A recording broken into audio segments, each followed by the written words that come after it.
Today in Bengal, we see the beginning of an end.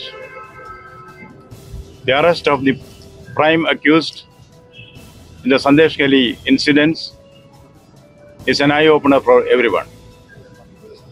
This is only the beginning.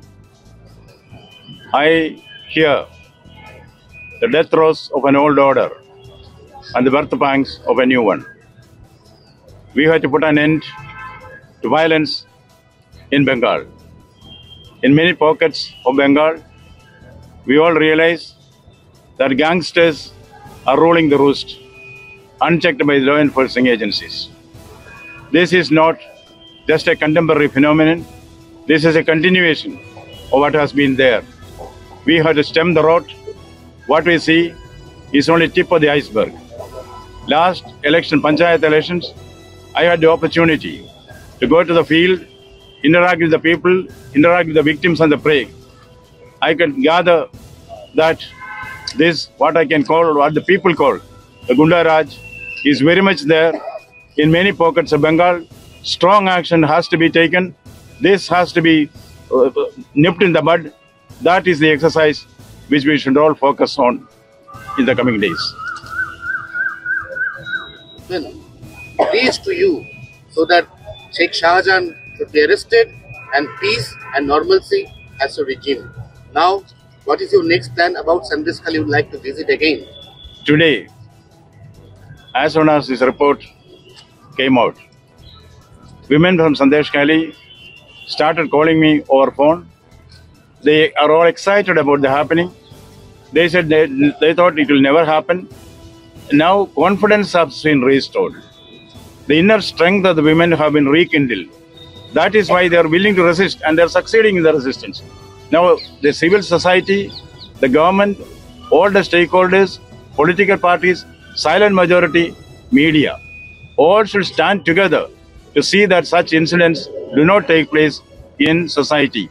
What the women of Sandeshgali wanted was peace with honor, but our honor was in pieces. That has been restored. We should now build on this plus point.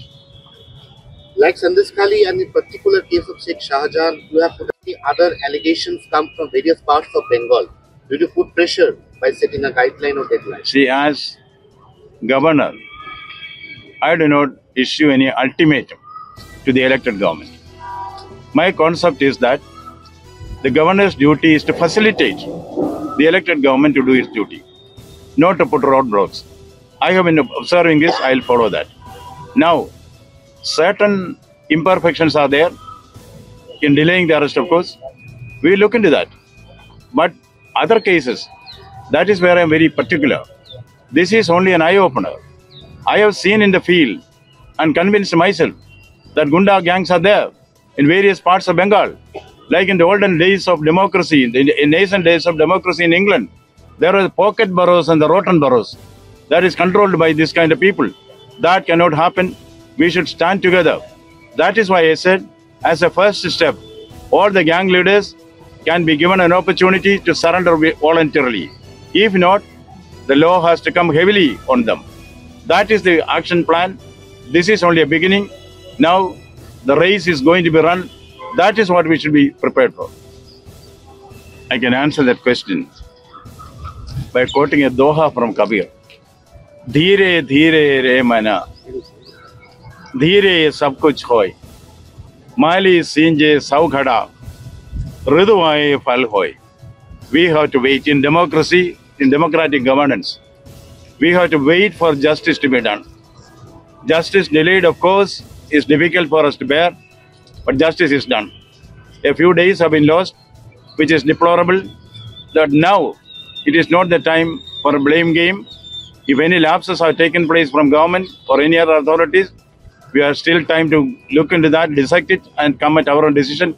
Now what is required is a concerted action to see that this kind of things do not happen in future. Action has to be taken against a particular culprit who has been apprehended, and also others who are in the offing. They should be brought out. Action should be taken. This is a requirement for peace and harmony in society. People of Bengal deserve to live in peace. That has been denied to them. That should not be the case. That is where action has to be taken.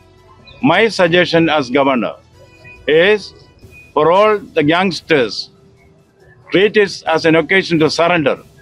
They can voluntarily surrender. Otherwise, preventive action has to be taken. We cannot, we should not allow lawbreakers to take the law in their hands. And this kind of intimidation, particularly on women, cannot be tolerated in a civilized society like Bengal.